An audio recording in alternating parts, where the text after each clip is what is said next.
Fresh cut സംഘർഷവുമായി ബന്ധപ്പെട്ട കേസുകളിൽ police വിവേചനം നടത്തുന്നതായി ആക്ഷേപം. കേസിലെ ഒന്നാം പ്രതിയായ ഡിവൈഎഫ്ഐ നേതാവ് പൊതുപരിപാടികളിൽ പങ്കെടുത്തിട്ടും അറസ്റ്റ് ചെയ്തില്ല. എന്നാൽ UDF ജനപ്രതിനിധികളെ അടക്കം തിരിഞ്ഞ് പോലീസ് വീടുകളിലെത്തുന്നു എന്നാണ് UDFന്റെ ആക്ഷേപം.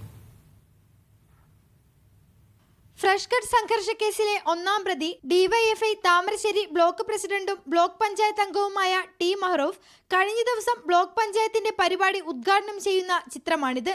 പൊതുപരിപാടികളിൽ പങ്കെടുക്കുന്ന മഹറൂഫിനെ പോലീസ് പിടികൂടുന്നില്ല. എന്നാൽ UDF വാർഡ് മെമ്പർമാരെയും മറ്റു പ്രവർത്തകരെയും തിരഞ്ഞ് പോലീസ് വീടുകളിൽ കയറുന്നത് തുടരുന്നു. പോലീസ് വിവേചനം കാണിക്കുന്നു എന്നാണ് UDF ആരോപിക്കുന്നത്. CPMന്റെ ഒരു ബ്ലോക്ക് പഞ്ചായത്ത് മെമ്പറുണ്ട്. അദ്ദേഹം യഥേഷ്ടം അവിടെ പരിപാടികളിൽ പങ്കെടുക്കുന്നുണ്ട്.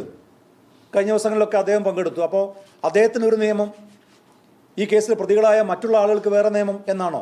UDF പ്രവർത്തകരോടൊരു നിലപാട്, ഈ സമരത്തിൽ തന്നെ പ്രതികളായിട്ടുള്ള CPM പ്രവർത്തകരോട് മറ്റൊരു നിലപാട് എന്നുള്ളതൊക്കെ നമുക്ക് കാണാൻ സാധിക്കും. ഫ്രഷ് കട്ടിന്റെ ദുരിതം അനുഭവിക്കുന്ന താമരശ്ശേരി, കട്ടിപ്പാറ, ഓമശ്ശേരി, കോടഞ്ചേരി എന്നീ പഞ്ചായത്തുകൾ ഭരിക്കുന്നത് UDF ആണ്. തിരഞ്ഞെടുപ്പ് അടുത്തിരിക്കെ ഈ പഞ്ചായത്തുകളിലെ തിരഞ്ഞെടുപ്പ് പ്രവർത്തനങ്ങളിൽ നിന്ന് മാറ്റി നിർത്താനുള്ള ശ്രമമായാണ് ഇതിനെ UDF കാണുന്നത്. അപ്പോൾ ഒരു തെരഞ്ഞെടുപ്പിന്റെ മുമ്പിൽ ഇങ്ങനൊരു ഭീകരാന്തരീക്ഷം സൃഷ്ടിക്കുന്നതിന്റെ പിന്നിൽ രണ്ട് താല്പര്യം. ഒരേ സമയം UDF പ്രവർത്തകരെ തെരഞ്ഞെടുപ്പ് രംഗത്ത് നിന്ന് മാറ്റി നിർത്തുക, ഒരു പ്രദേശം മുഴുവനും ഭീകരാന്തരീക്ഷം ഉണ്ടാക്കി ഇരുട്ടിൽ നിർത്തിയിട്ട് ഈ പഞ്ചായത്ത് ഇലക്ഷനെ മുഴുവൻ അട്ടിമറിക്കാം എന്നാണ് ഈ സർക്കാർ വിചാരിക്കുന്നതെങ്കിൽ അത് നടപ്പില്ല.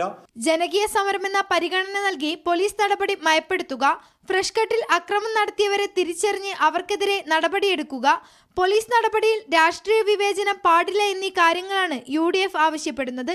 മീഡിയ 1 കോഴിക്കോട്.